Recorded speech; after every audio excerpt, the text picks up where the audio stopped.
घराघरात नागरिक महिला कोरोना रोगासंदर्भात चिंता व्यक्त करीत आहे। घराबाहेर जाऊ नका, रोग जीव घेणा आहे असा सल्ला एकमेकांना दिला जात आहे।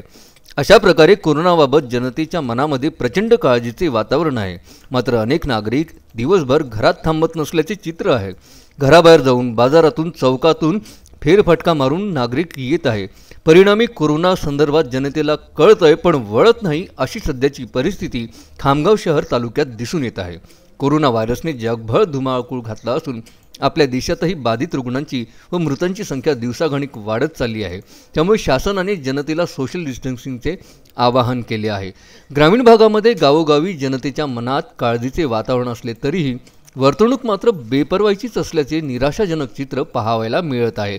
अशाच प्रकारे 5 नोव्हेंबर 2020 रोजी गुरुवारीही बाजाराच्या दिवशी जनावरांच्या बाजारात खूप गर्दी दिसत होती। शासनाच्या नियमांचे पालन न होता सरळ सोशल डिस्टन्सिंगचा फज्जा उडताना दिसत होता। मोहम्मद फारूक, विदर्भ न्यूज, खामगाव।